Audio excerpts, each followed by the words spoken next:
Hello, friends. A very warm good afternoon to you all. And whichever part of the country you belong to, we will have a good time in the coming 2 hours addressing on key HR related topics that we are going to address today. This Professor Dinesh Gosai will be taking you through to this coming 2 hours. Now, when we speak of HR or human resource, this has been quite a emerging field, and not only emerging, I would call it so, but the field that really kind of coordinates and connects with so many different portfolios of any organization. And if you're pursuing your MBA in the segment of human resource, let me assure you that this is one of the key fields that has first emerged a big time in the last couple of years, and if you're looking at the big picture as such, it has a really great future in store. So taking up from where we left as far as human resources is concerned, today we'll be addressing on 2 areas, or to be precise 3 areas. One will be HR policies. Now, we have seen through or gone through in the last session regarding the basic concept of HRM, how it has evolved decade by decade over the centuries as well. Then we have looked into a part of strategic HRM, and now we will get into details as well. So 3 areas we'll be addressing in today would be: one, it would be HR policies; two, job analysis; and based on that job analysis, the third part would be job design. So I repeat: one, HR policies; two, job analysis; and three, job design.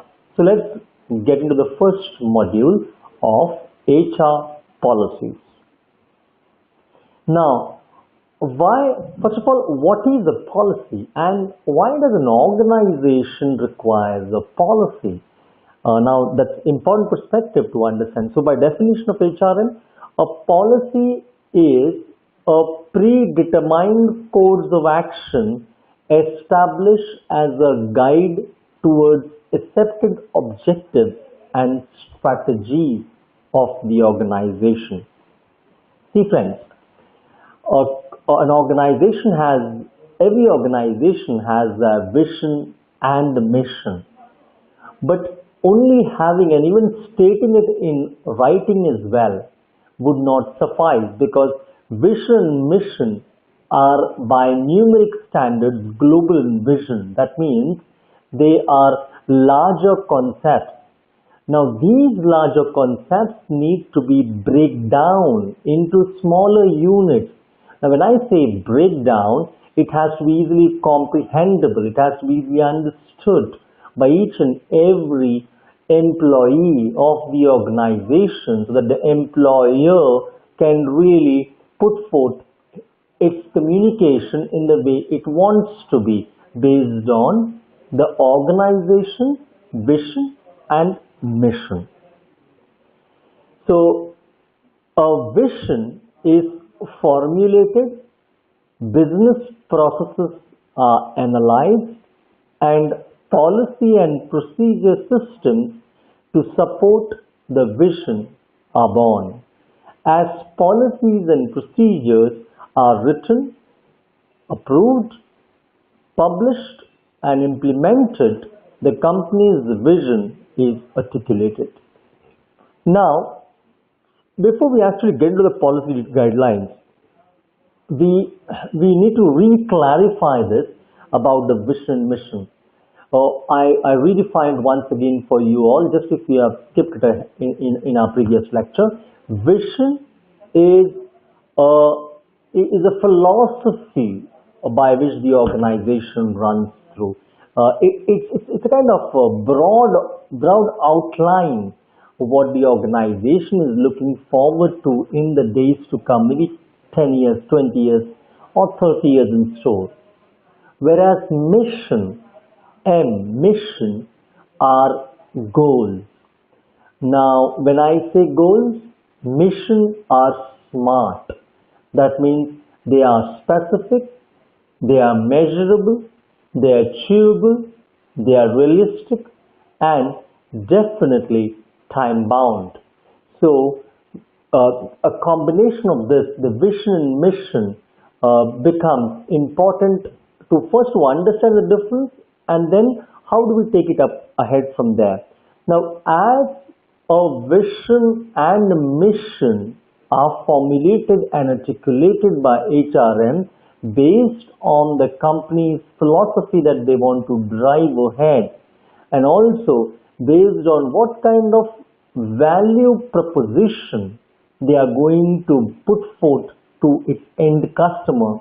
Based on all these particulars, they design the vision and the mission statement, and based on this, the offshoot or the natural progression in terms of the next step becomes the policy statement. Why develop a policy manual? Number one, policy manuals are developed to help staff and management teams run the organization. So if I am to put it in a simple words, they are rules, say do's or do nots.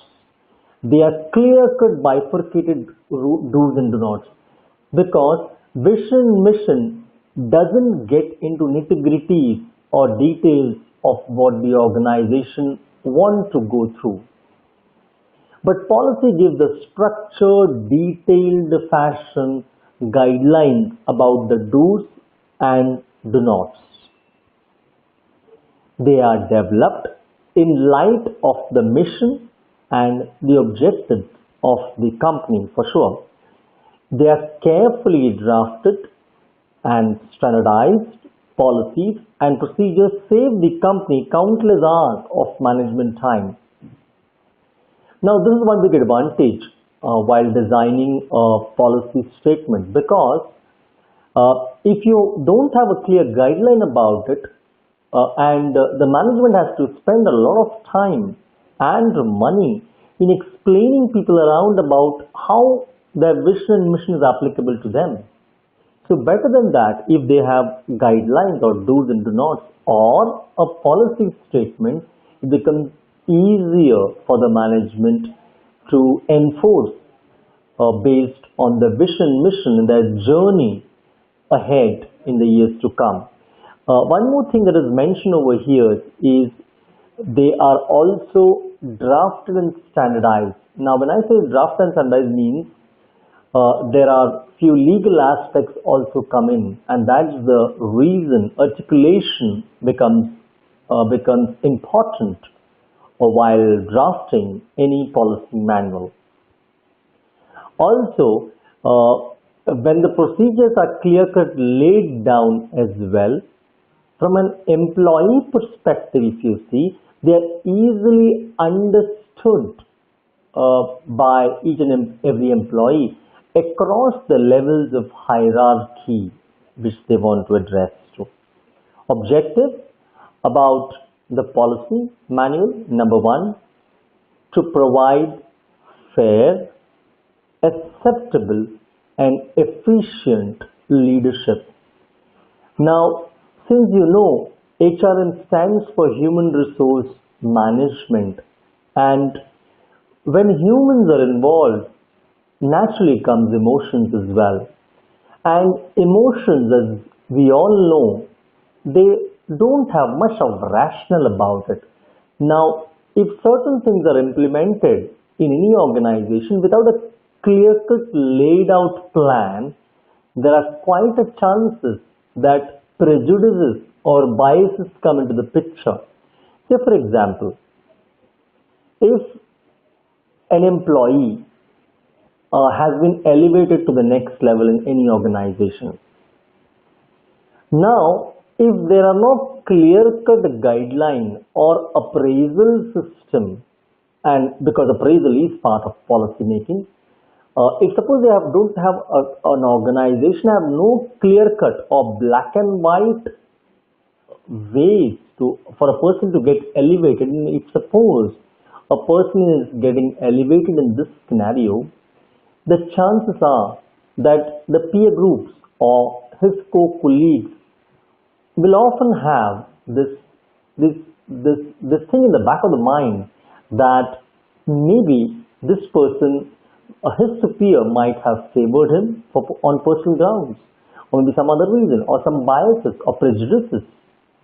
So this is cut off, and this is very important because if a person is not clear on the reason why anybody has got elevated, the chances of he getting demotivated himself is pretty much more often. And if this is a scenario, then naturally the efficiency goes down of the organization, or maybe the team, or maybe the group per se, and that might be hazardous and dangerous for growth of any organization. So first objective, have a fair rule or a clear-cut black and white kind of guidelines about it. Two, to provide an opportunity for expansion and voice in management. So this is also a communication tool as well. Policy manuals are also a communication tool by the management to the employee based on the vision that what are they looking forward to as well. Now, when they say expansion, since every policy reaches the end employee, then that means every employee has got a communication from its employer or the management of the organization. That means there is a connect about it, and this connect could be utilized in the best of the fashion so that each employee is touched upon to expand, to grow, to be their better selves. Third objective is to strengthen and appreciate the human asset continuously by providing training and developmental programs. So because human behavior as such or human emotions as such are intangible, if you see any areas, say for example in management, it's a clear philosophy. Whatever you cannot measure, you cannot manage. I repeat, whatever you cannot measure, you cannot manage. And having said this, if this is the philosophy, that means for better management, you require measurement tools.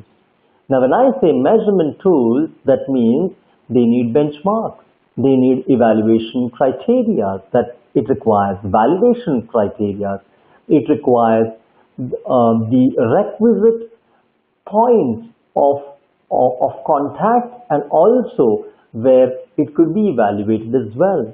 So it's also a strengthening mechanism as well to kind of for evaluation parameter as well. Fourth, to provide facilities and conditions of work and creation of favorable atmosphere for maintaining stability of employment. Since we mentioned earlier that this is the point of contact as well, it means the favorable atmosphere also could be generated if we are really kind of touching upon each employee. It's also to attain effective utilization of human resources in the achievement of organizational goals. Since HRM or human resource management, it's about managing the resource called as humans. That it means if we have a real nourishing or enriched kind of policy manuals, this also gives an opportunity so that people could be motivated not only at the level of hierarchy but also to deliver the best of whatever they have. And as we move on, we will find out various tools that could be used within the policy framework as well. In such a way, it becomes really motivational as well. Now, we will try to find what is the connect between a mission and a policy. Mission, as we have clearly mentioned earlier, are goals of the organization, and goals, that too, SMART goals.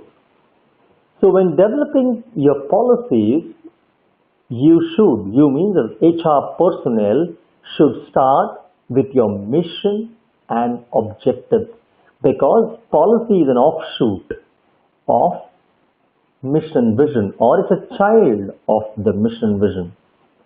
A mission statement should be a clear statement about who your company is trying to serve. That means, who is your end customer? What is the value proposition that you are going to take it through?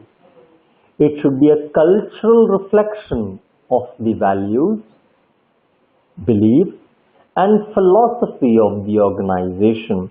Now, an important point mentioned in this slide is cultural reflection. Now, in HR, or as an HR personnel, very important point to be noted. If you're working for a transnational company or a multinational company, or aspiring to work in any of these companies, every employee at different locations have different cultures. So what works in one country might not exactly work the same way in some other location, even if it is the same part of the country. Forget the other part of the globe. So if you're interacting with multicultural, multilinguistic kind of model, which an HR person needs to at every point of time, so cultural awareness needs to be kept into mind. Why cultural awareness? Things like language comes in, things like regional sentiments comes in, things like guidelines on holidays comes in. So lots of things need to be kept in mind as far as cultural reflection is concerned. Objectives are like goals. They direct the staff's attention to important factors in running the organization and help define unique ways to enhance performance of individuals and the organization as a whole. So we all know objectives of mission are very clear. It's about exactly laid out. For example, Tata's mission statement, which they have redrafted in 2013, Tata, they say they want to actually become a $400 billion company by 2020. Now, very much, is it smart? Very much smart. The reason, they are specific, they are measurable, they might have seen from the achievability radar. So when this is the kind of goals, they are smart. So these mission helps each and every employee. Now, he or she as an employee might not necessarily need to be in sales or marketing. He could be in a manufacturing unit. He could be in HR. He could be in customer service. But every employee of any organization needs to be clear of where the organization is leading and heading to. And this is also important because it gives a picture of alignment, because when every employee is aligned to the task at hand, then their efforts are in synergy or synchronized in such a fashion that 1 plus 1 becomes 11. And that's what the HR philosophy always remains. 1 plus 1 has to be more than 11, not 2, 3, 5, more than 11, because we are looking at synergy or synchronous systems with alignment. Now, talking of synergy, if you have seen a vehicle, a four-wheeler, and if you have driven a four-wheeler, or if you're driving a four-wheeler, you will understand that the wheels need to be aligned. If the wheels are not aligned in a bookshop, frequently the wheels will wobble, and if wobbling happens, you know the vehicle will lead nowhere. So when we say alignment of wheels for a automobile, from an organizational perspective, this alignment means that every employee should be in synergy with what the organization is taking ahead with. So, one by one, represented in a circular fashion, right at the center, mission is written. We call this the father statement.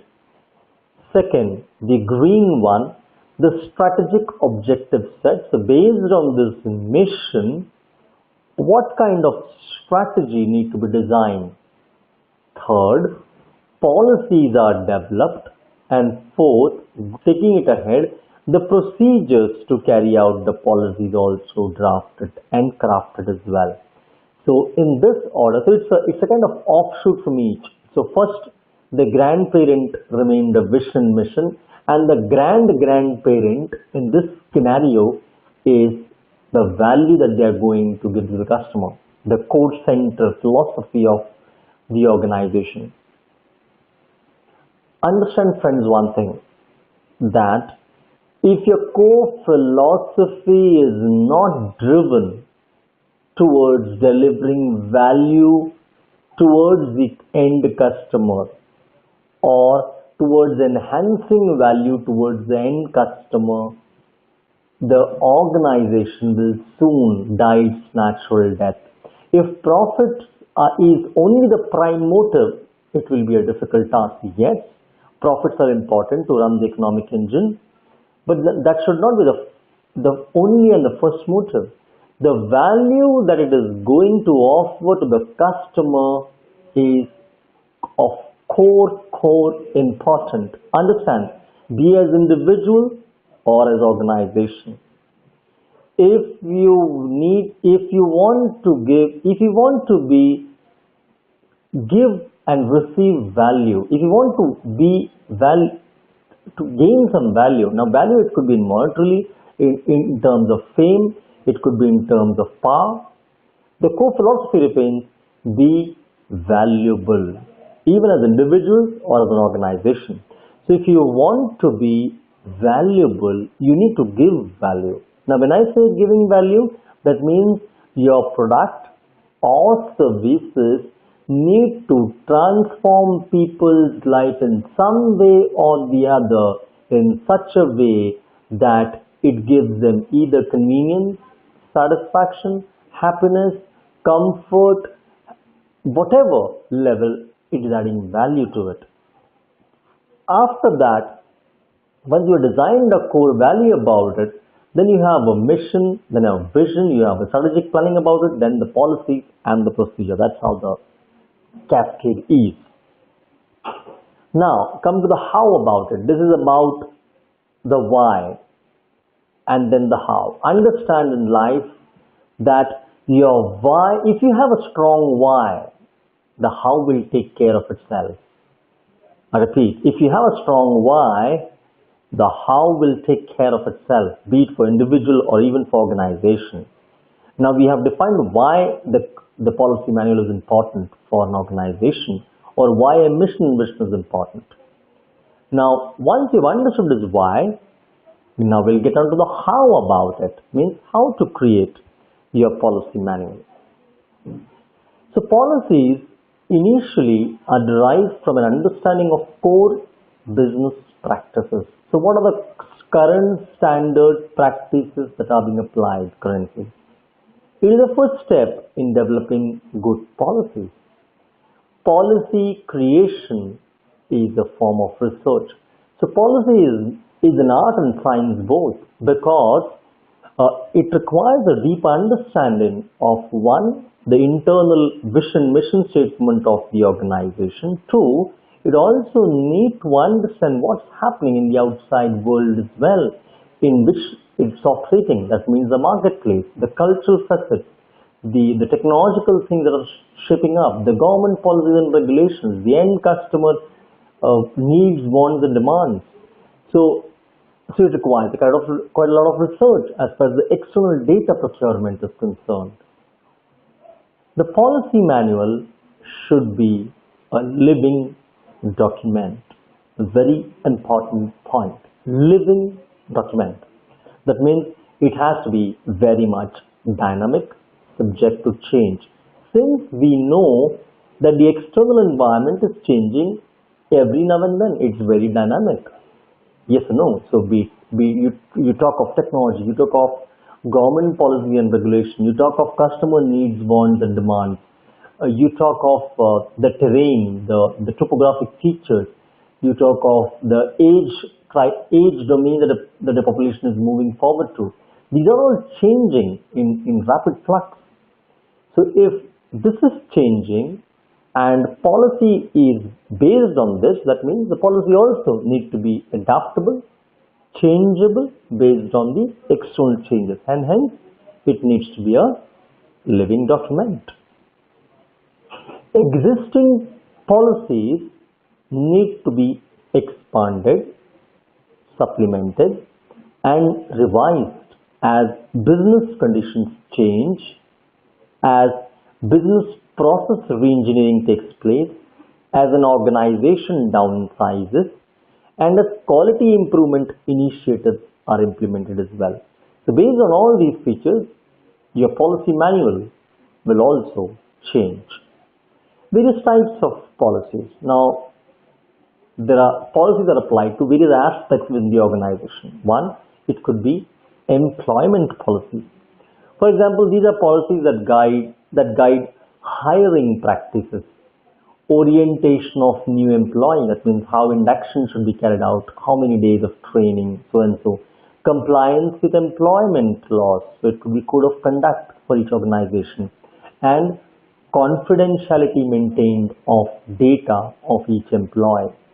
So it could be based on the employment. One is the employment policies. Now various things also come under this as well. Then the employment status and records policy. That means these are the policies that define such issues as employment classifications, access to personal files and guidelines, and how background checks and performance review need to be planned. So here, when you are hiring people, obviously you do a background check as well. So what are the norms regarding the background check? How about the appraisal system in terms of how people need to be appraised about it? How the review needs to be happened? What is the process? At what frequency? Is the location defined? Who would be reviewing whom? How many levels of hierarchy would be involved as far as the appraisal is concerned? So these are details involved around employment status and records. Employee benefits, the third one. So these are the policies that explain employee benefits such as insurance, vacation, holidays, leave, employment reimbursements. So all these maybe fringe benefits, LTAs, leave travel allowance, I mean to say, all comes into employee benefits. Payroll. Now payroll is one of the earliest known domain, I would call it so, from an HR. It was there even from when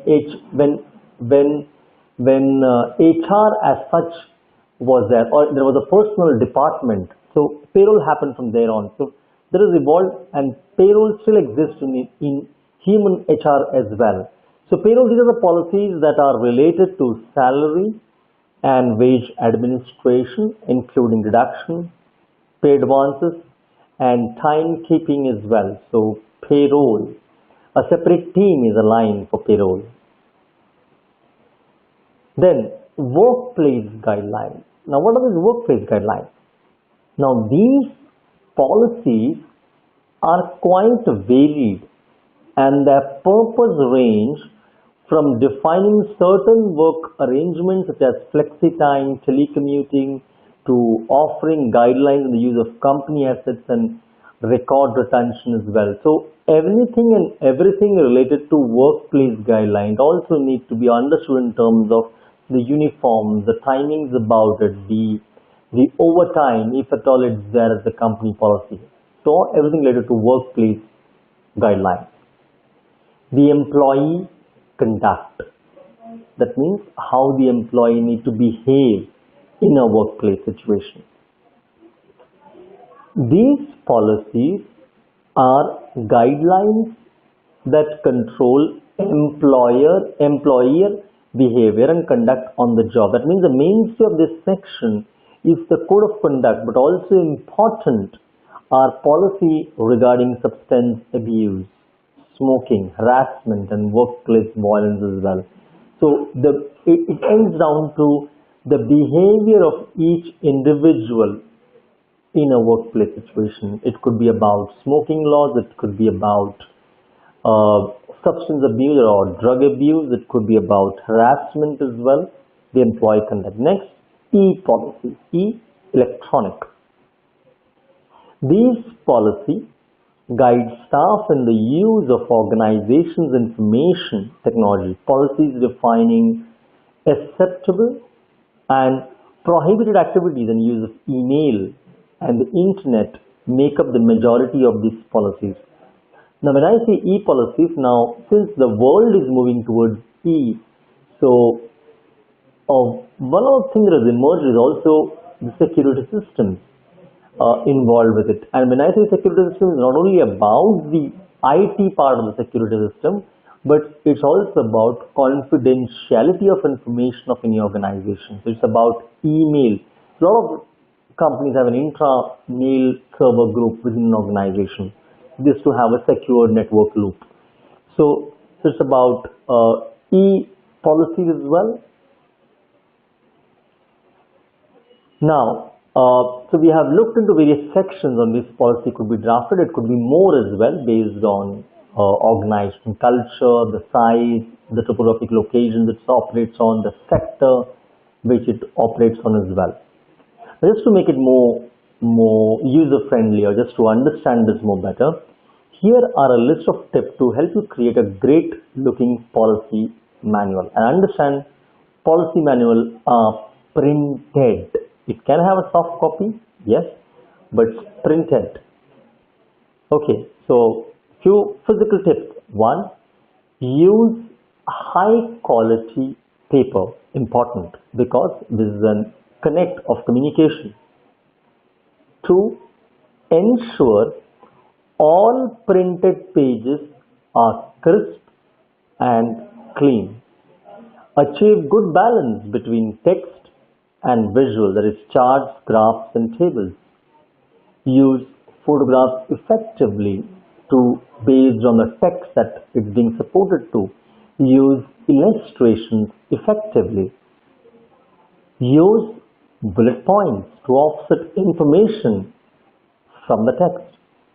Use white space effectively as well. It should not be too clumpered wherein you are occupying every bit of the page. So you see to it that the required white space is given. So the reason being, there's a soothing effect to the eyes as well. You feel to read more as well. Provide an appealing cover for the policy manual. See to it that it's neatly shaped, designed as well, and also have a good covering page, maybe with the company logo on as well. Definitely include a letter from the top executive, CEO, or maybe a proprietor or an owner of the organization, or from the president. Now, especially if a new joinee is coming in an organization, so this is normally given the first day of induction where a new employee is given the policy manual. Now, the first thing you definitely is going to go through is a letter, and letter is a point of contact as well. A lot of companies invest a lot of time in what kind of words need to be put up in the letter, because when a new joinee or new employee is reading it, it makes much more sense to him. Include professional binding. See to it that the work is neat, clean and professionally done as well. Prepare also I said, a PDF version for electronic distribution. So you have a soft copy and a hard copy as well. So these were the basic guidelines. Now we'll look into one by one. The HR policy provides an organization with a mechanism to manage risk by staying up to date with current trends in employment standards and legislation. So let's take an example of a human resource consulting company and look into one by one of what kind of policy guidelines this company has drafted for itself. Purposes. HR policy allows an organization to be clear with employees on. So we're designing purpose is the why. Understand the why about it. Purpose is all about why. So one, it gives the picture of the nature of the organization. Why, what they should expect from the organization. Very important statement about the organization and about the policy about any organization.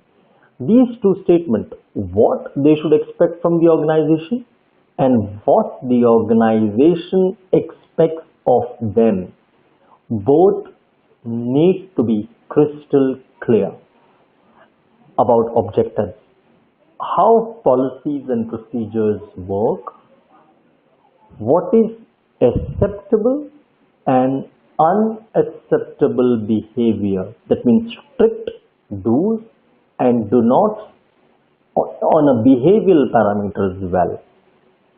These are purpose and the consequences of unacceptable behavior. So if a behavior is not acceptable in a workplace, what are the possible consequences based on what kind of behavior is depicted? So this is the purposes. Each company has a different set of circumstances and so develops an individual set of human resource policy as well. So HR policy of a high-tech e-terminal service private limited. So we'll look into as an example what kind of policy statement this company has. This is a HR policy for a high-tech e-terminal services private limited company. So they are into service provider about internet communications to various companies to make them more electronic friendly based on the gadgets and the services they offer. So let's take this as an example. 1. Recruitment policies. The sourcing candidate means from where the candidates are sourced. 1. Internal recruitment. In the recruitment policies, what are the internal recruitment policies to be done?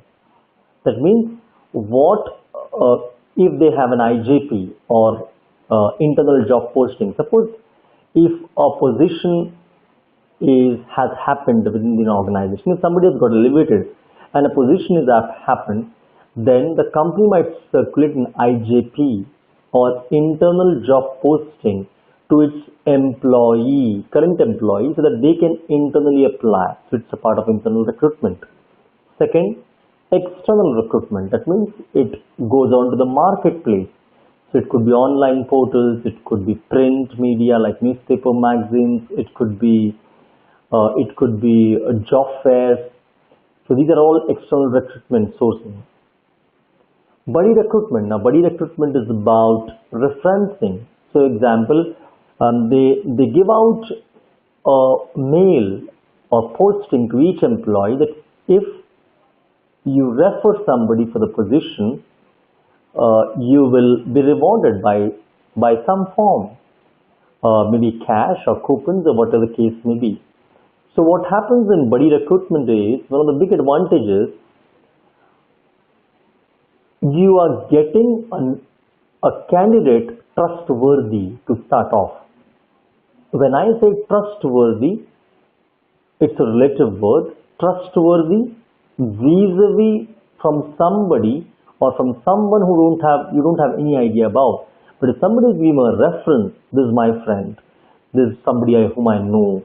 So if this is the case, then a lot of onus is also there of the person as well who is still working. So it's about responsibility and ownership as well, that don't do something wrong because my name is attached to, because I have referenced you. And it's also built in a sense of good responsibility and ownership into the job place or workplace. So once the recruitment process is done, the interview.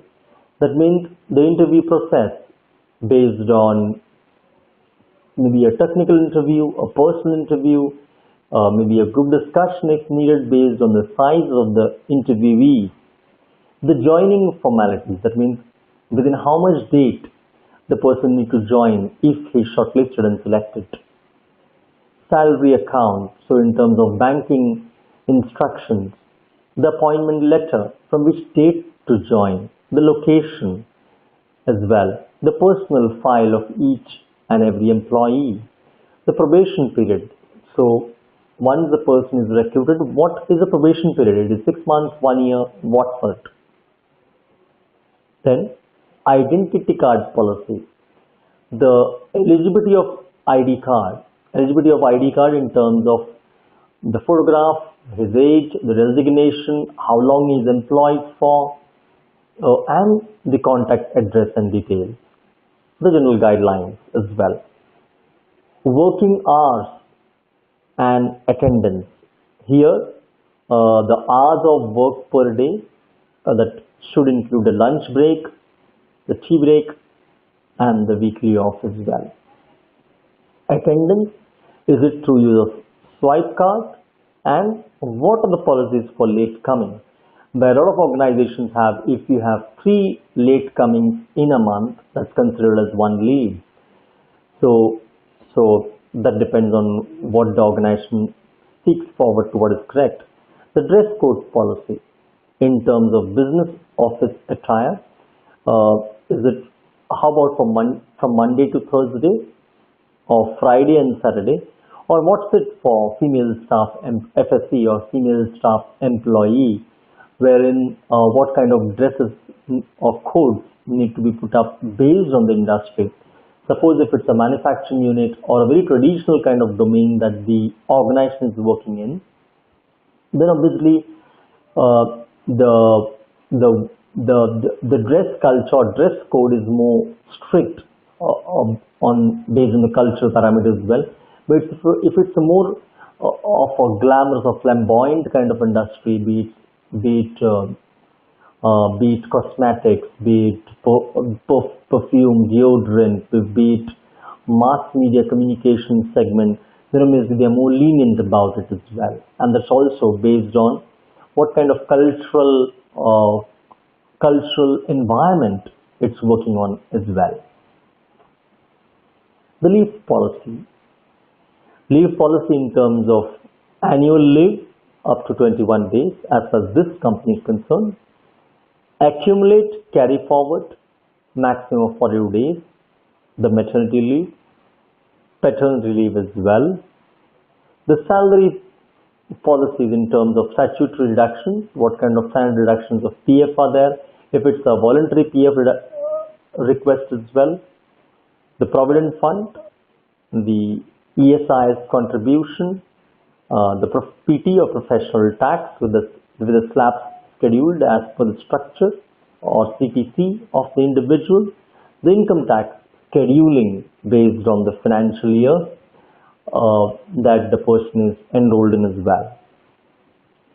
The performance appraisal policy.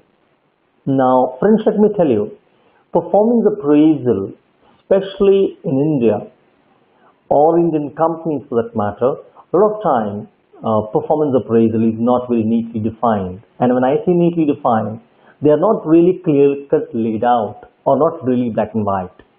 So performance appraisal need to have real-cut guidelines, and especially as this high-tech company is concerned, they definitely have a clear-cut laid out plan.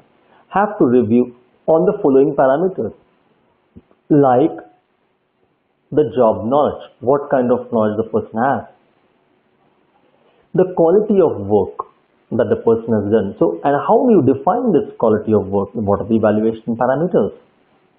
Commitment. Now, commitment is an intangible parameter, but this parameter could be taken up from the reporting superior. Dependability and confidence. Now, when we say dependability and confidence, it also shows one of the key reflection of behavioral parameter of an individual, that's about responsibility and ownership of an individual's commitment to the job.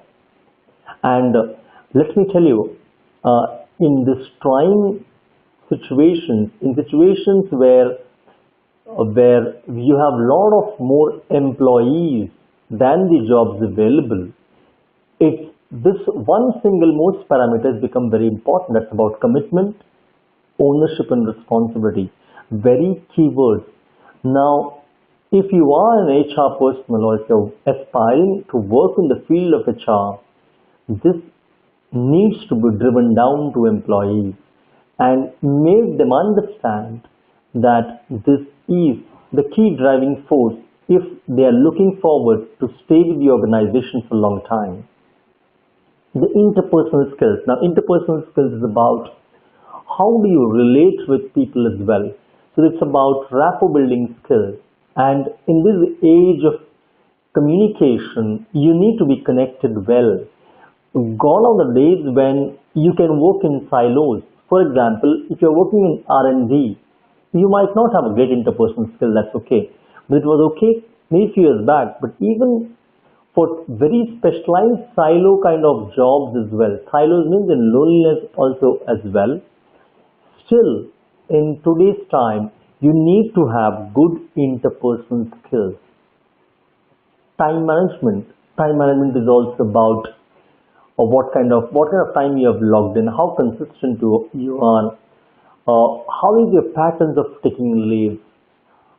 Do you often take leaves without pre-intimation? This is also one of the parameters that is being checked up in time management. The teamwork and initiative. How are you as a team player? That means, are you well connected with people? Do you give opportunity to others? Do you help and support and cooperate and collaborate with people so that you work as a team, as a unit, as a one cohesive force, so that you achieve more? Then definitely the misconduct policy. The misconduct policy is to provide guidelines and procedures within the employees and have freedom to operate and provide transparency in attitude, skills, and behavior requirements as well. And it's an important, this is a kind of a rule check mechanism. If you don't have a strong misconduct policy, the chance of misconduct happening is more. So you need to have strong, not only have a good misconduct policy, but also good reinforcement or enforcement policy of this misconduct policy as well. The penalty attached to it.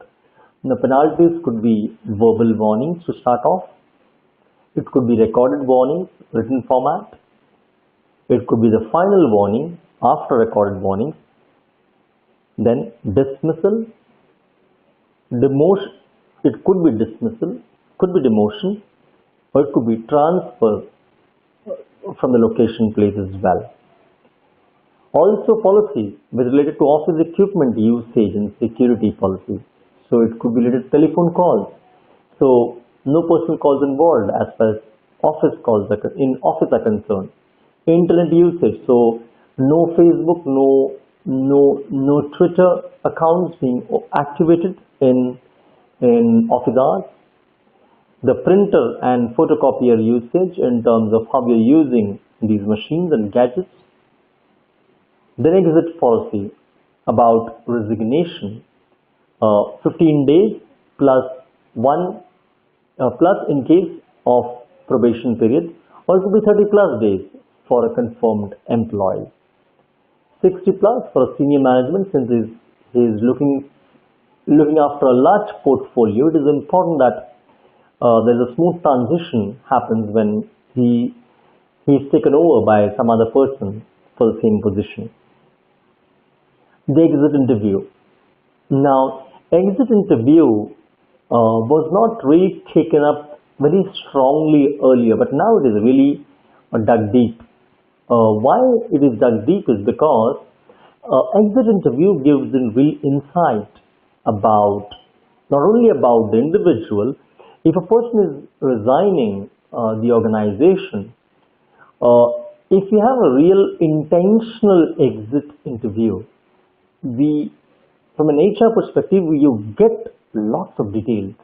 lots of details about what does, because in an exit interview, if a person is resigning, he's more open about it. He puts things upfront very clearly. Now, these are valuable information which he otherwise would not have, suppose he is in the role of the organization, maybe because of peer pressure, maybe about peer pressure, it could be cultural pressure, whatever.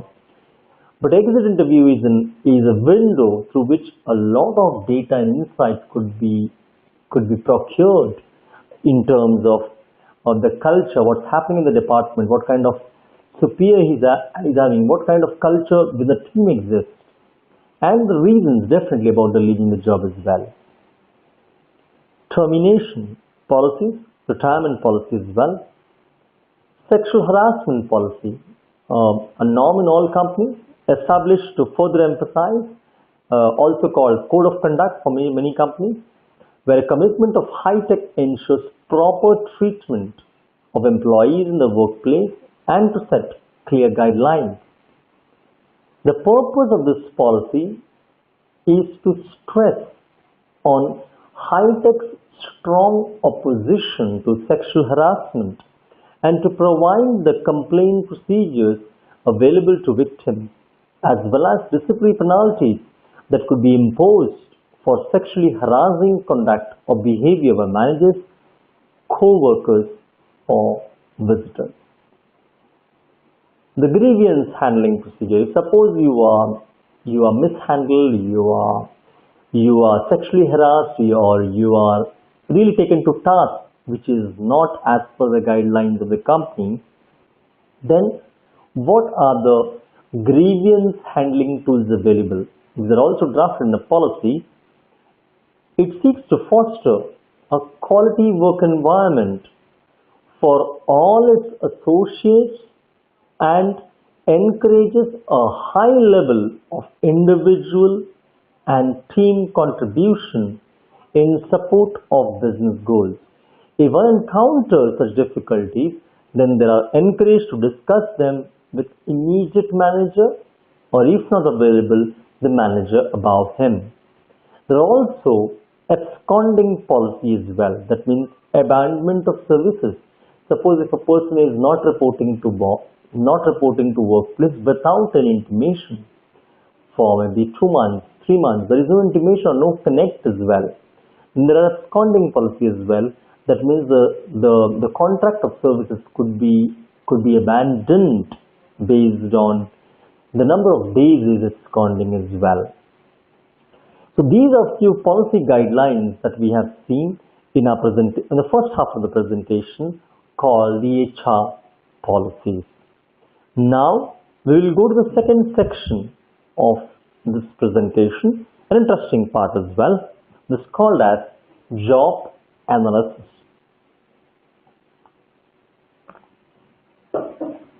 So, when in a human resource we want to deploy people, before we actually go to deploy people, there is one important step that the organization need to do, and that's about job analysis. That means any job needs to be analyzed first. So what we'll be looking through is, before understanding job analysis, we need to know what is a job then from an organizational perspective. Generically, we know a job are things that need to be done. But from an organizational perspective, how do you define a job? So job is a group of related activities and duties made up of tasks. So if you have a similar kind of task to be addressed, they are kind of clustered together and made up into a job. And then that job is also designated by a designation per se, based on the organizational norms. So similar group of tasks are called as jobs. So what are tasks then? The tasks are basic elements of job. Now that means what gets done is important. The tasks are what gets done, because tasks are measurable units. Why it is called tasks? Because every job has similar tasks. Now every task for an organization, it needs to be measured as well. Now these tasks definitely are measured. Now let's look at the stages of HRM. Then we could understand the role of job analysis. So when you have a good job analysis done, then the next function or the next cascade or next flow in the cascade is HRP, or human resource planning. So once you have a job analysis done, you can go ahead and have the HRP. Based on the HRP, you can recruit people, the next level. Then after recruitment is selection, then placement, then induction. So we need to understand here the recruitment and selection are two different processes. Now majority of HR people never get to know this difference. Now when we say recruitment is only till the point you attract people on board from various sources. It could be through online advertisement, through job fairs, through print media, through buddy referrals. Recruitment is only attracting people on board till the point of selection. So when we say selection, then there are selection procedures, like it could be a GD, a small demonstration, an in-personal interview, a technical round of interviews. These are form of selection. But as recruitment is very different from selection. Now understanding, and then the induction, but understanding that the entire process of the flow happens at the first nodal point being job analysis. So let's understand this job analysis in detail and a more structured way.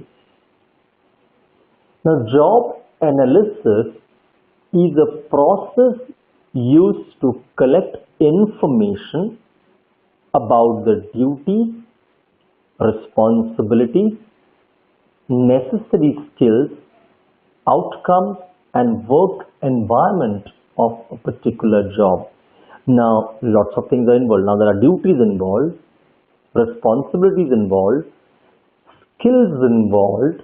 What are the outcomes looking forward from that particular set of tasks or the job, and the environment in which the work is being done, all form the part of job analysis.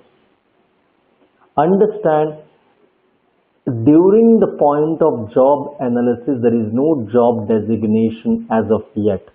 Job responsibility comes after job analysis. There is no job duties also.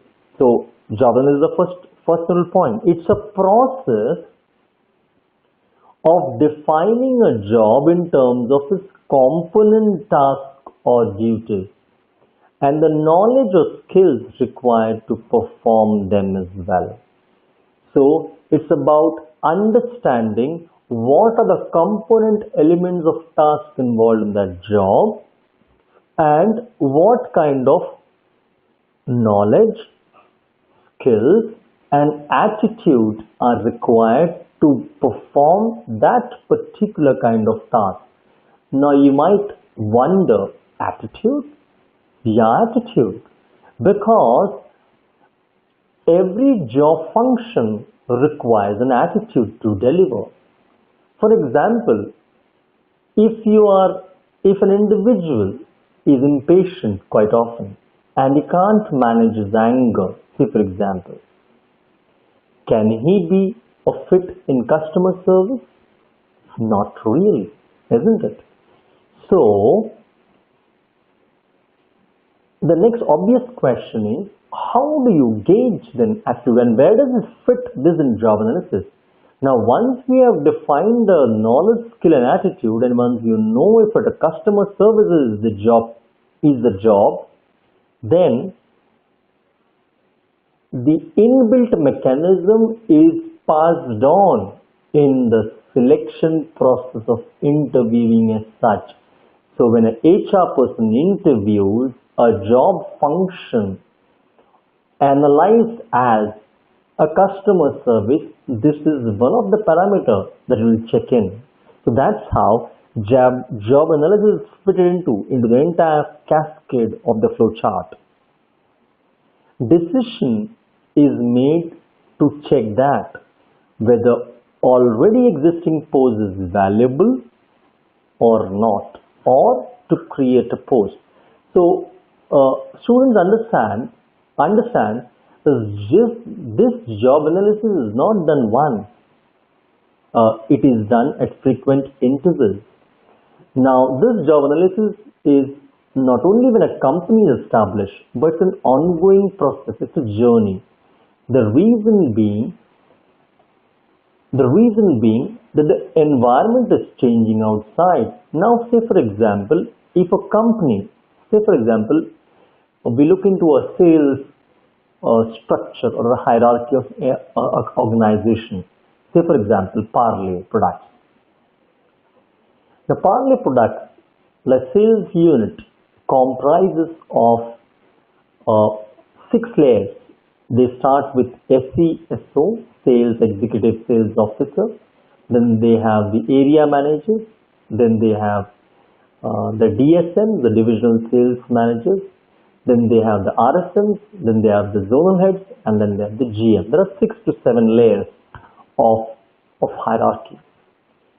Now, Parle, especially the distribution wing, is roughly a 10,000 crore company, which is huge by Indian standards. Now, when this sales force is a hierarchy of 7 layers, this hierarchy was not existent 10 years back. The hierarchy was more compact. So it was maybe 4 layers. So based on how the company grows as well, the hierarchy changes. So the more shorter the company, or when I say shorter in terms of size, if the company size is small, the hierarchy is more flatter. Flatter means there are hardly layers about it. But as the organization grows and expands in size, you see the hierarchy chain increases. And what does hierarchy chain increase mean? It means that new job tasks are being assigned, new job functions are introduced. And where does this come from? This comes from job analysis, it comes from HRP, it comes from recruitment, it comes from selection, induction. Yes, no? Yeah. So that's how it's fitted in. So it's an ongoing process. It needs to be done continuously. Some posts need to be created, some need to be deleted as well, based on the environment that the company is operating in. So let's look into the cascade now. If you look into the slide carefully, first we have a job position based on the job analysis. Now, based on the job analysis, once we define a job position, then now job position is a cluster or group of tasks. Now, this job position is again has a description. Now, when I say description, it's about roles, responsibilities about it, eligibility criteria is about it. Then the job worth. Job worth means what kind of contribution this job or this job function is going to give to the organization. Say for example, let's take an example to understand this. Suppose there is a telecaller job position. This is a telecaller position. Now this telecaller has role responsibilities. The job description for a telecaller for an organization would be calling up on the data it has for sales, following it up, generating revenue by getting the people enrolled in by doing sales, and job worth in this example of telecaller means how much of net worth is expected from each telecaller so that the contribution equals to the organizational objective. So every telecaller contributes to the entire sales objective as well in this example. So now this job worth is also part of appraisal criteria. Suppose if a person's contribution is well above the job worth as defined, then he is more eligible for the next level of hierarchy position. Or take the other example, if he is not giving the job value or worth to that position, then chances of he being considered for job rotation or maybe a demotion or maybe an exit as well is looked upon. So when we say job description, it's about the skill, knowledge and attitude as we defined earlier. It's about roles and responsibilities and what kind of eligibility would be required for this position, the education, the experience as such. So what to do with this job analysis? So discuss the nature of job analysis, including how it is and how it has to be used as well. Use at least 3 methods of collecting job analysis information. Now, understand that when we are doing a job analysis, it's not a simple task. There's a process about it, and there are various techniques and methods or methodologies about doing it. So it includes, it could be interviews, it could be questionnaires, it could be observation as well. So explain job analysis in a jobless world, including what it means and how it's done in practice. So especially job analysis, we don't have a job as such and still we need to define job. It's quite a task, isn't it? So what are the methods? We'll look into it, the process involved. So job analysis is what to do. What is the job about? The job description and the person specification. If you see this chart, option to use competency based approach. What skill sets are required? What kind of attitude competency is required as well. Then attracting and managing applications. Based on this, select candidates, shortlist and assign and assess them as well. Make the appointment and join the organization and put them on induction. So this is the cascade about the job analysis. Now when we have this cascade about it, it's important to understand how do we go about it then. The steps involved. The process involved in this include 1. The job description. That means what all tasks need to be done. That means the statement that explains duties, working conditions, etc. of the job. The job specifications in terms of personal requirements. That means the statement of what a job demands of the incumbent. Incumbent means of the prospective employee. It means what all the job demands of the individual in terms of skill sets, in terms of knowledge, in terms of competency and attitude. Example, the KSAs, knowledge, skills and abilities and other characteristics required to perform a job. So the job description and job specification. Third, there needs to be standards about how do you evaluate performance. So what is expected of workers or employees.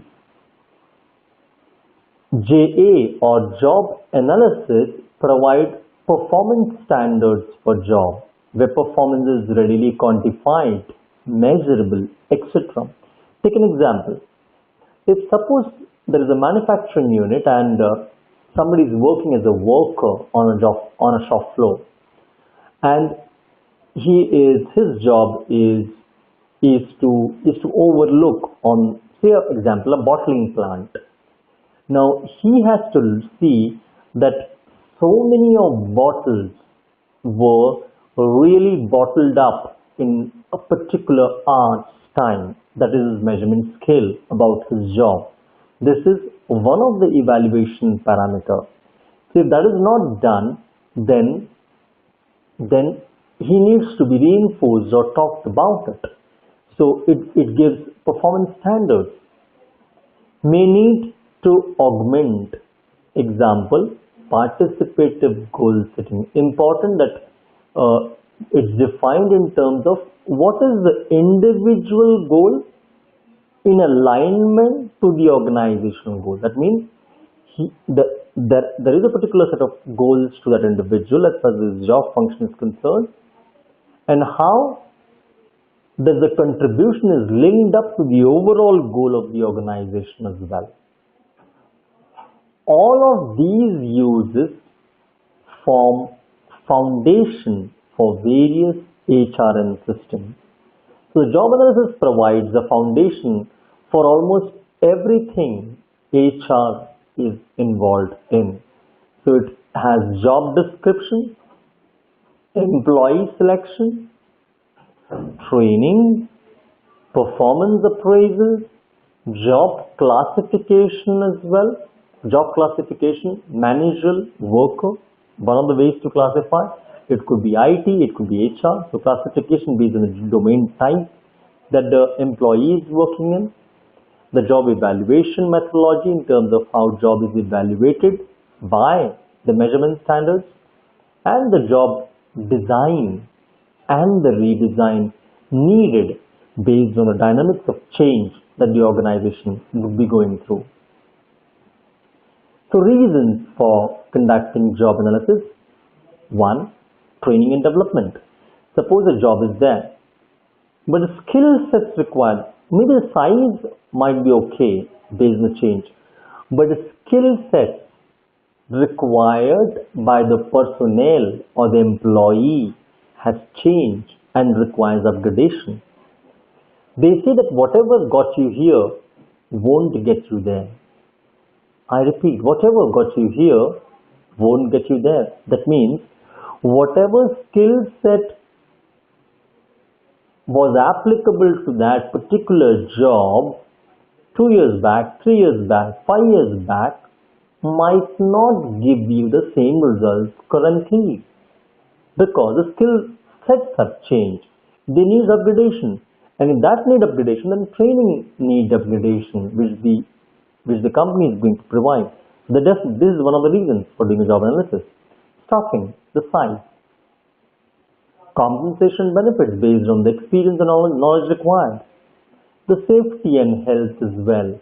So if a hazardous kind of job, so what kind of safety measurement in terms of helmets required, in terms of the gumboots, the attire, the uniforms required, would be the safety and health part in job analysis.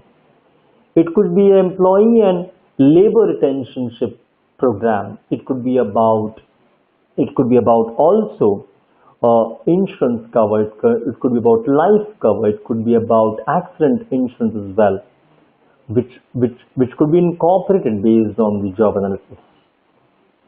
Methods. Now we'll look into what kind of methods are there for any job analysis to be done. 1. Direct observation. That means interview of existing post holder, or interview of immediate supervisor. It could be questionnaires, or it could be previous studies. These are the methods of doing a job analysis. Direct observation, interview of existing post holder, interview of immediate supervisor, questionnaires and previous studies, and also work diaries. Let's look into one by one. Observation, that is information source. When observing and noting the physical activities of employees as they go about their jobs. The advantages: it provides the first-hand information. It reduces distortion of information. This is the big time advantage as far as observation is concerned. But the disadvantage, we look into the advantages and disadvantages of each of this. The organization needs to look upon what is more suitable to them. The disadvantage of observation methodology of job analysis is it is pretty much time consuming, because observation you need to require to observe people for a long time, so it's time consuming. Difficult in capturing entire job cycle. So if you're looking at observation, it's very difficult to look into the entire job cycle about it. It's of little use if job involves a high level of mental activity. Now, observation is okay if it's a physical job, but if it's a mental job, say for example, it's about mentorship program. Suppose it's about mentor program, how the mentor and the mentee kind of initiative if the organization has taken up. It's very difficult to observe the impact the mentor has or has not, both. So if it's a mental level of activity, it's difficult from an observation standard. Plus, definitely, the observer's difference of mental disposition means what? It means that every observer has a certain prejudice and biases which he or she has. And if there's a chance of he superimposing his perceptions, his biases, his prejudices on the observation report as well, and it might really go for a toss. So these are a few of the disadvantages. Also, the analyst caliber should match employee's caliber. Now, when we are looking at observation, if the observer is capable enough to understand what's happening, it's fair. But if he's not able to understand what the job type is, even that observation is not going to work. The second method, so one was the observation method, the second was the interview method, where the information sources are taken from individual employees. Here, they are existing job holders. So that means each employee is interviewed, they are taken information from. It could be immediate boss or supervisors with knowledge about the job, where there is a defined interview format which is structured, where the kind of questions, a set of 20 or 30 questions are given to each of these employees, be it existing or the supervisor, and data is procured.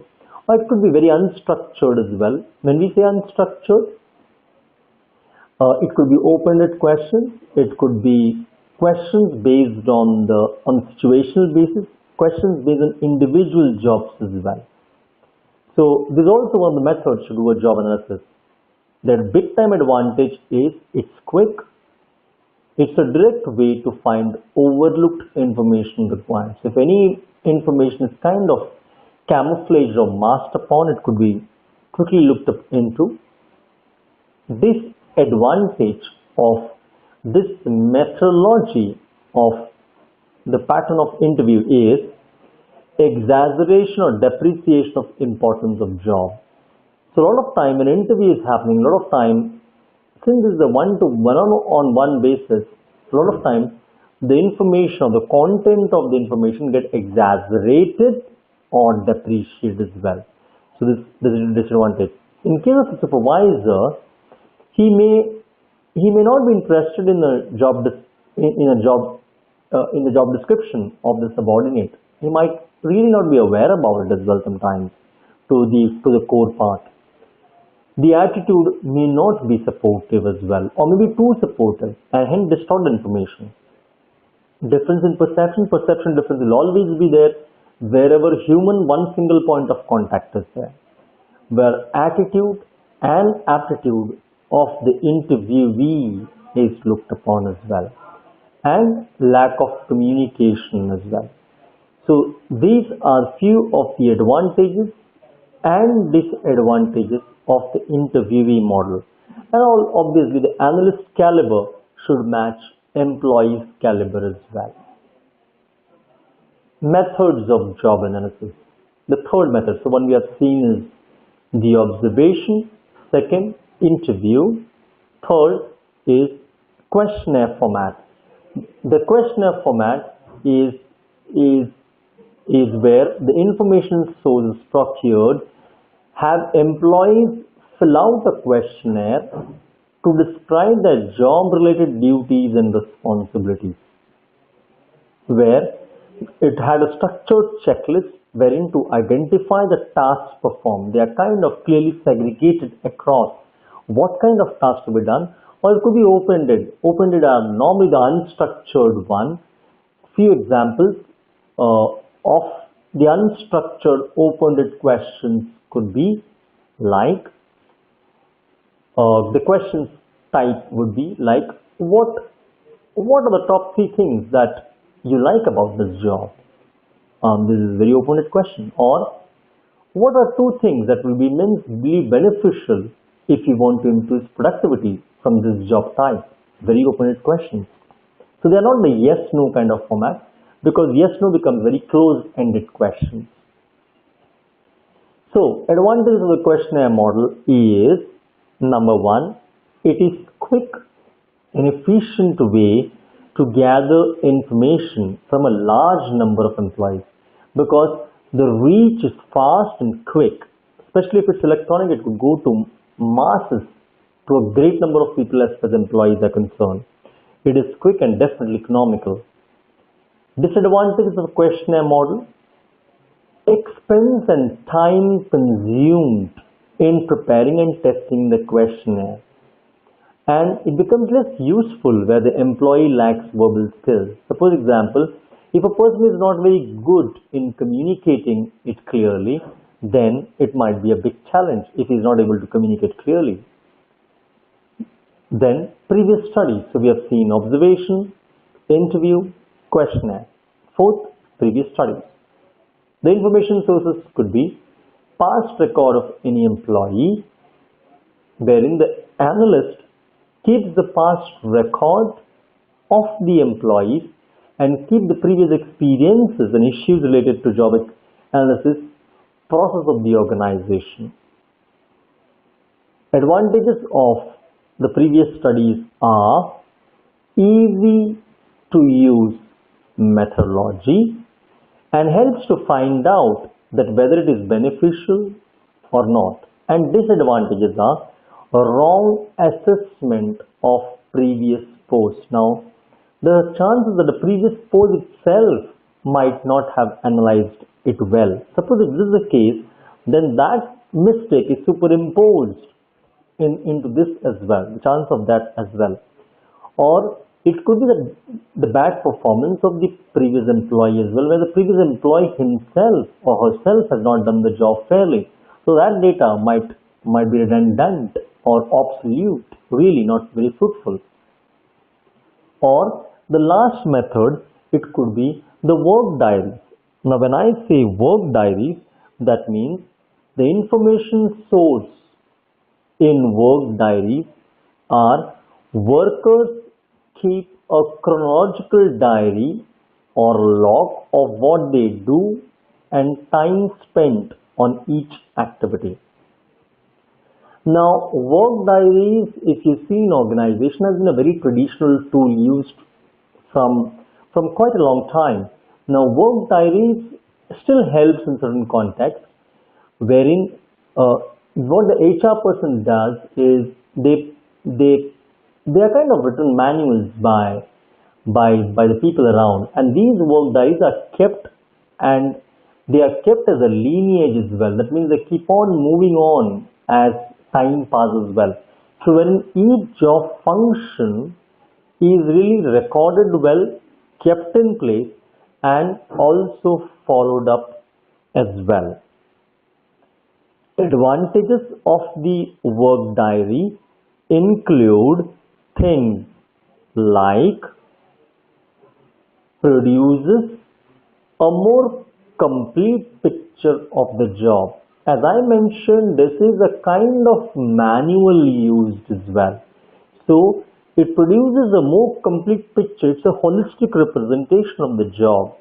It's about employee participation as well, where each employee is put across and also maintained on a daily basis. So when we say work diaries, the work diaries are not when they are maintained on a daily basis as well. So what kind of job, what kind of difficulties they face, how do you manage the challenges as well.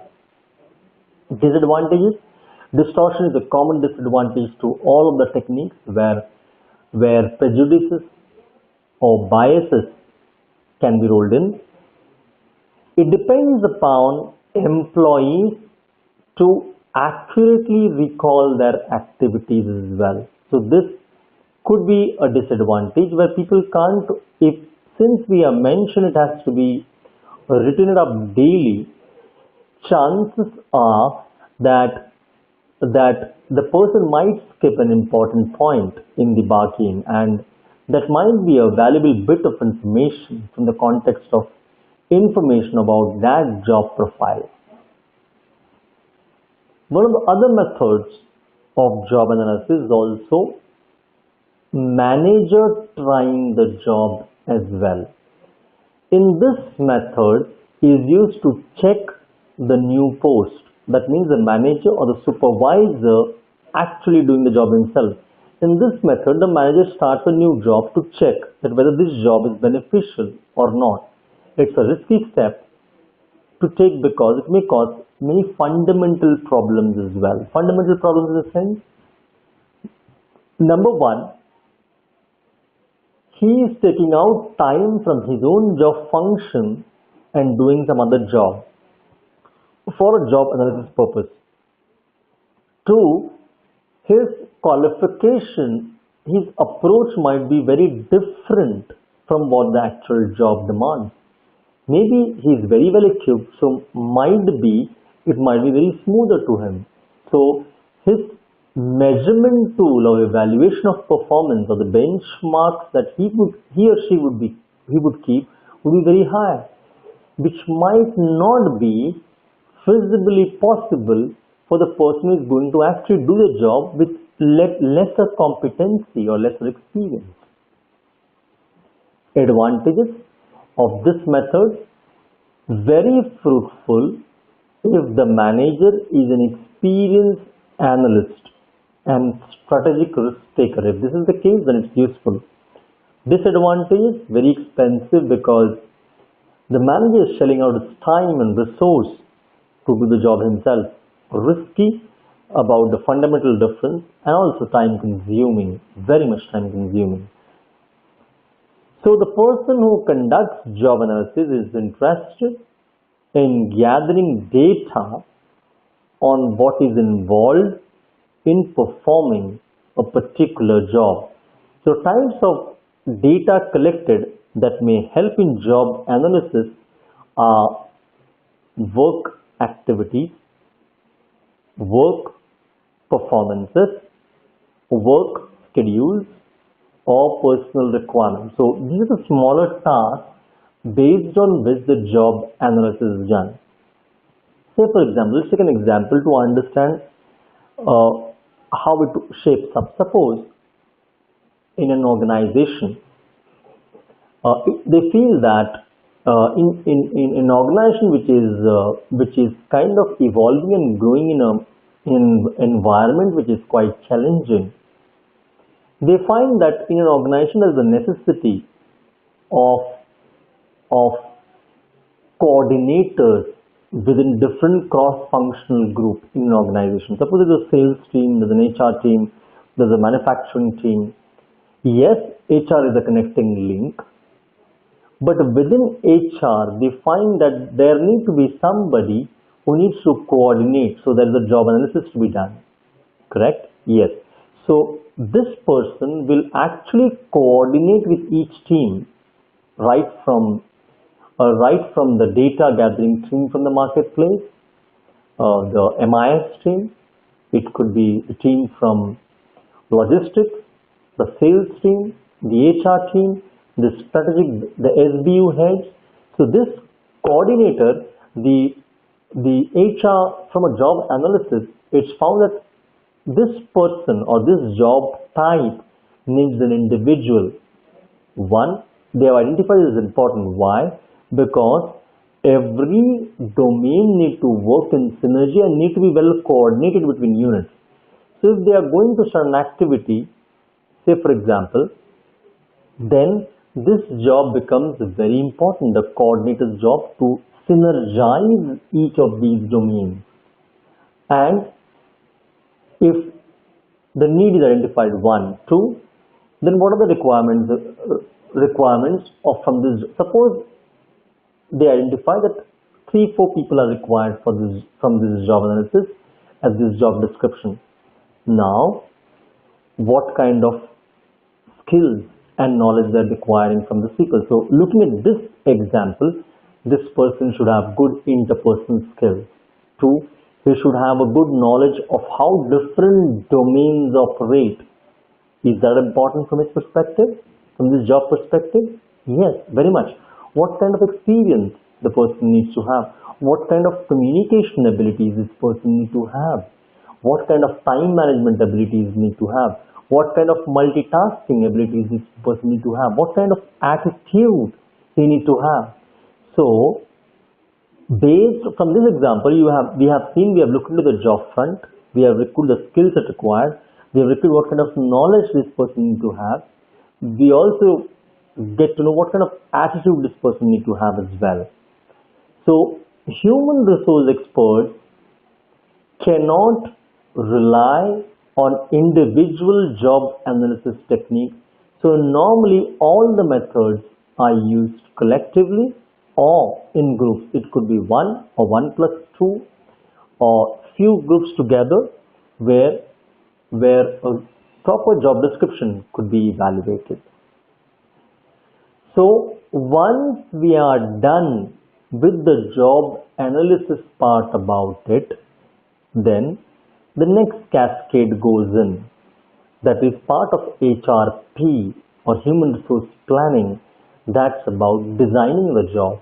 That means how do you design this particular job based on the reports we have got from job analysis. The outline that we'll be looking forward is the third section of our lecture. Number 1 part we saw was the policies, the HR policies. 2, job analysis. We come to the third section and the last section for this our scheduled lecture. It's about job design. So, in this job design, what we will be looking forward to is labor specialization. We look into job expansion. We look into psychological components of job design, a very important element, psychological components. When HRM has evolved from a days when only a personnel department was concerned, psychology was really not introduced into the concept of job design. But when HRM has evolved, definitely a lot, since it's about human resource, humans are considered a resource, hence psychological component definitely is put into a job design. It could be self-directed teams as well. Now, in this global world, wherein the key thumb rule to really excel in current marketplace scenario is a decentralized mechanism where jobs and tasks are delegated to as much of level below the lower the hierarchy. The decisions are made at more at the grassroots level as well. So these decisions could not be made on one fine day because people need to be upgraded, or such people need to be deployed or employed who would understand the dynamics about this situation as well. So we need self-directed teams. That means people need to know at a very primitive level as well what kind of direction the team needs to based on their topographic location. That's the reason they say that think globally, act locally. I repeat, think globally, act locally. That's the reason a common terminology in current context become act global. Think and act local. Think globally, act locally. So when we say act locally, having a global vision means we need to have self-directed teams. That means teams that can reorient, reorganize, take their own steps and strategies at a level based on the local topographic level, because what exists at a national scale or a global scale might not be relevant to a grassroots level where they're operating. It might be different, I'm saying. It might be readopted as well. So we need self-directed teams. The motivation, incentive systems as well is part of job design. So let's look into one by one and get into details as well. We'll also look into the ergonomics and work methods. So what are ergonomics? We'll look into as we move on the slide. The method analysis to be done, the visual workplace, ethics and the work environment, the labor standards will be looked into. One, the labor planning, the employment stability policies. Now, people who are organizations who are working on large scale, labor has been a challenging area across industries, and be it manual labor or intellectual labor. It has been a big time crisis because retaining labor is a big challenge. And when I say retaining labor across the spectrum, right from an uneducated to an educated class as well. So that means how do you check attrition is important, because if attrition is if you see in India, as per last year's census report, it says that the attrition across industries stands at 15 to 20%. Now, 15 to 20% of attrition across industries is huge. Now, that might rise up to 40% as well if you're going to a BPO industry. So it varies industry to industry as well.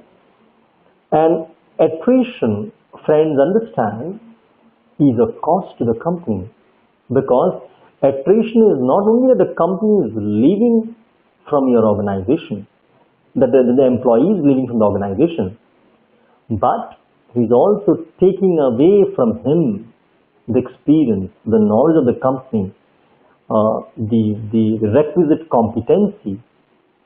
Where? To the competitors. Yes or no? So it's a cost. So it needs to be looked into what kind of employment stability policies need to be adopted. So follow demand exactly. That means matches direct labor cost to production. So when we are looking at the labor planning as such, it needs to be understood that the demand needs to be understood very well. So demand, not only current demand, but also forecasted demand as well, maybe 6 months, 1 year, 5 years down the line. So it matches direct labor cost to production. It incurs cost in hiring and termination as well. Now understand, when a person is employed with an organization, there's a cost involved. Understand, there's an important concept. There's a cost involved for recruitment, selection, training, induction. These are costs to the company, and this cost needs to be accounted for. Now, if this is cost, that means attrition at any point of time is also cost to the company, right from a point of job analysis. Now, job analysis is also cost, yes or no?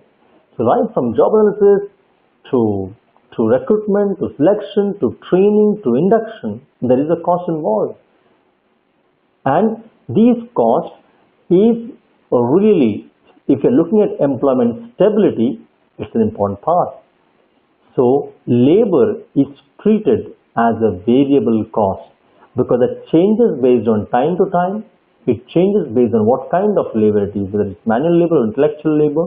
It also depends on the spectrum of the hierarchy where the employee is working. So, second step, hold employment constant. That means maintain trained workforce. It's important to understand that for good efficiency for any organization, you need a trained staff. The major chunk of your resource of human needs to be trained one. Minimizes hiring, termination, and unemployment cost as well. So it's important to understand that the hiring, if you see in terms of, it minimizes hiring. So if you can hold on to people, if you're reducing attrition, that means it minimizes hiring, termination, and unemployment cost. The employees may be underutilized during slack period. A lot of time, if the job analysis is not done and if job design is not allocated based on job design, there is a possibility that the work is less, manforce is more, or the manpower is more. So, the cost involved with the company has to bear. So, it's important to understand that this is the difference. Labor is treated as a fixed cost. There is a fixed cost involved as far as labor is concerned, the organization is going to always incur because the business might happen or not, but the salaries have to go. So the fixed cost to the organization. The work schedule, as far as job design is concerned, the standard work schedule, it could be 5 or 8 hours a day. It could be flexi time. Flexi time concept is introduced in majority of cosmopolitan cities, or metropolitan cities as well, wherein there are fixed set of traffic hours where people really move on. And what companies have done to avoid this major traffic hours, people have either postponed their working hours from a regular schedule of 9 to 5, the normal schedule. The either schedule is from maybe 1 to 9 or from 7 to 4. So what it does happen is people can commute, start early or start late. So they can avoid the traffic congestion. Now let me tell you, if you're working in a cosmopolitan city or a metropolitan city or even a tier 2 city, the time you loss of commuting sometimes is 3 hours, 4 hours, 5 hours also a day going up and down, and that's cost.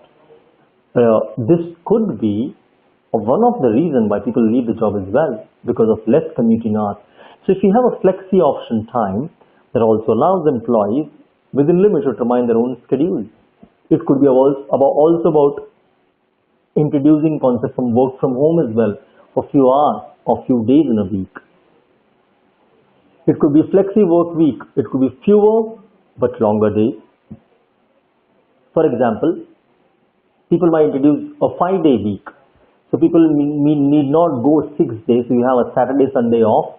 But the 5-day week then is stretched to maybe 8 hours, 9 hours a day. Which people are okay with it if they get a 2-day break in a week.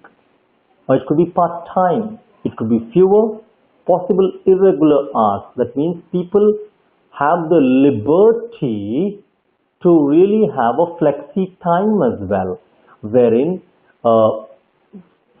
today time is money. People like doing work based on their own priorities. So if time is given an option, people will buy that time.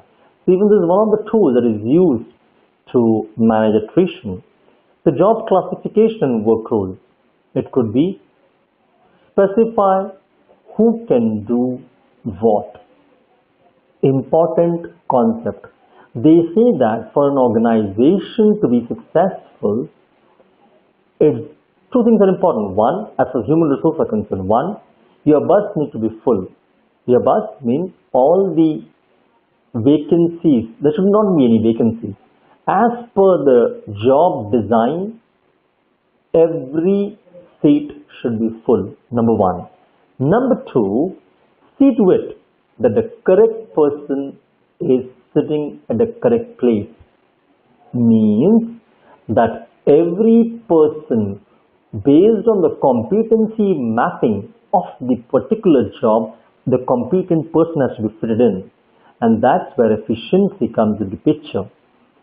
Specify what they can do it, when they can do it. That means you have a time also factoring in. That means when they can do it, within what specified time. So that also defines about speed as well.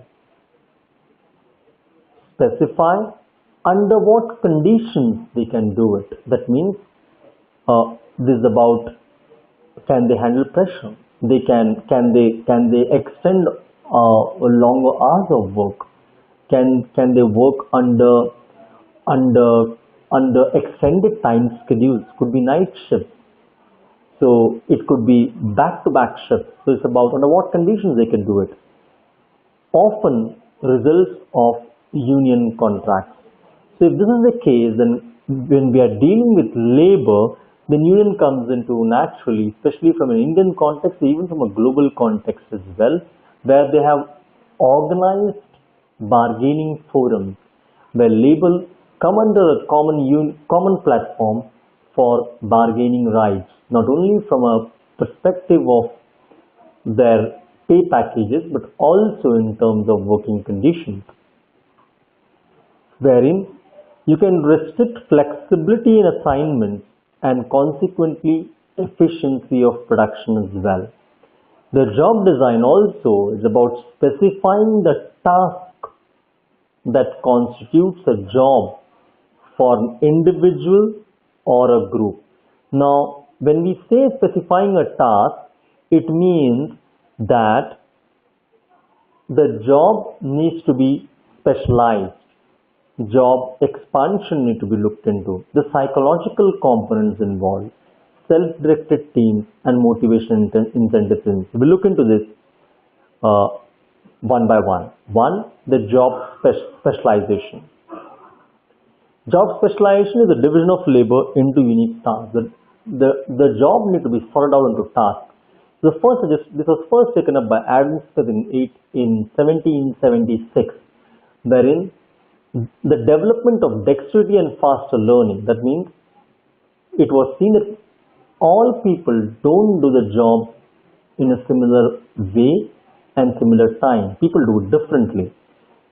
Less loss of time because we are putting the right person at the right job, and development of specialized tools in terms of ability. Then later, Charles Babbage added another classification, that is wages exactly fit to required skill. That means pay as per work rule was introduced as far as labor specialization is concerned. Then job expansion. Now, what does job expansion mean? Job expansion is adding more variety to jobs. That means it is intended to reduce boredom associated with labor specialization. For example, job expansion could be done by job enlargement, job rotation, job enrichment, or employee empowerment. Let's understand this with an example. Now, the present job, right? If you see the slide right in the center, the present job. The job of this particular labor is manually insert and solder 6 resistor is his current job profile. So if you want to enrich his job, the top one, the enrichment of job could be participate in a cross-functional quality improvisation team. One. Two, enlarge job, the right size. It could be give a task, that could be adhere labels to printed circuit board, could be an additional task incorporated. Third, the control. It could be test circuits after assembly, or it could be task 3, the locked printed circuit board into fixture for next operation. So this could be the enrichment of the job to the current job itself based on what type of job is there. Now, you might ask why this job enlargement is required or job enrichment is required. Understand that job enrichment or enhancement improves engagement, which has been the core philosophy of recent policies of HR. Increase employee engagement. If you as an organization or as an HR person, if you are not engaging your employee, chance of he or she leaving the job is pretty much high. So engagement can happen through enlargement, enrichment, job rotation. It could be through training. It could be through one-on-one interaction as well. Now we'll look into the psychological components of job design. That means human resource strategy requires consideration of the psychological components of job design as well. That means a very good study was done by the Hawthorne studies. Now Hawthorne studies, if you have not heard it, this would be interesting for you. Now, what had happened that in the Hawthorne study, the studies were conducted where people were doing a set of job, and what they altered in that fixed pilot study was the intensity of light that they gave at the workplace. Under the regular conditions, if suppose there are around 15-20 employees, they were doing a set of job, and they reduced the intensity of the light. They saw that the job efficiency reduced. Then what they did was they started observing each employee, the same employee. Now one particular interesting facet came out of it, that when all these pilot study people when all these pilot study people of 20, 30 odd people under observation were observed, even when light conditions were minimal, it was observed that their performance increased. This was a very interesting insight. That means that if employees were observed or supervised, and it was brought to that awareness that they were looked upon, their performance tend to increase till the point observation was there, or till some point where the observation continued. And this was an interesting study. And this study itself came the theory of employee engagement. That means if people are observed and connected, performance goes up. So that's where it introduced psychology into the workplace. It introduced the connect of human side as well, wherein the workplace social system and distinct roles played by individuals may be more important than physical factors. So it's not about the infrastructure. Yes, it is important. It's not only about what kind of high-tech office you have, the ACs installed, the equipments required, yes, but it's also about the emotion side about human individual, which increases performance as well. The individual differences may be dominant in job expectations and contributions as well, was also observed. The core job characteristics, if you will see, the job should include the following characteristics. That means skill variety, job identity, job significance, and autonomy as well. Autonomy to a level that they can handle it. And the feedback, a feedback mechanism about how they felt doing the job, and also evaluation feedback as well. So in the job design continuum, if you see, when we see on the x-axis the job expansion, and the y-axis, if you see, increased reliance on employees' contribution and increased responsibility accepted by employees. So it was observed that the more the contribution was recognized, appreciated, and also the more self-driven factors were introduced, then performance was seen to go up. So it started with specialization, enlargement of job, enrichment of job. Empowerment is about giving them the liberty and freedom to make decisions based on the spectrum of the job they handle, which all led to self-directed teams, because self-directed teams are ownership bound, they are responsibility bound, they accept responsibility of the decisions and the results both. So when we talk of self-directed teams, it's a group of empowered individuals wherein it's a group of individuals working together to reach a common goal, maybe organized for long-term or short-term objectives. They are effective because they provide employee empowerment, ensure core job characteristics. The core jobs are being defined and attained as well, meet individual psychological needs as well.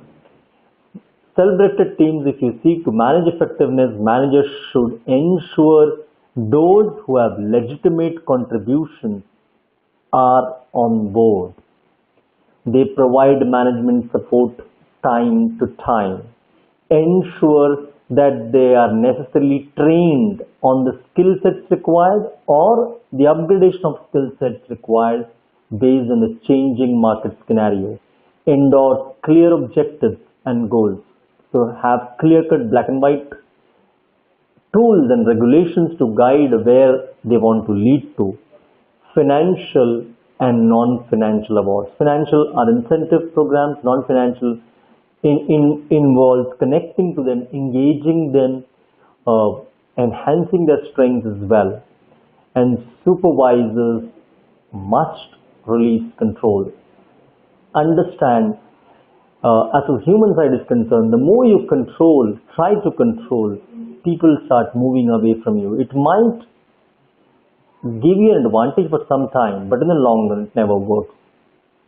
Benefits of teams and expanded job design brings in improved quality of work life, improved job satisfaction, increased motivation, allow employees to accept more responsibility as well. If I am going to ask you, if you want to break an egg, what are the different ways you can break an egg? Now you can say maybe by a spoon, maybe you can throw, or maybe you can smash. But they say that the best way an egg could be broken is when the egg breaks from inside. Yes or no? And when you know, when that happens, a life comes out. And the best way, this is the metaphor which I am giving you, the best way a person could be motivated is internal motivation. That means if he's self-driven, if he set goals for himself, he can do wonders rather than somebody enforcing or directing him more powerfully. So these are the ways that it could be used as well. Improved productivity and quality as well. Reduced turnover and absenteeism, because if self-motivated, chance of attrition are less. Limitations obviously of job expansion are higher capital cost. Individual may prefer simpler jobs, higher wage rates for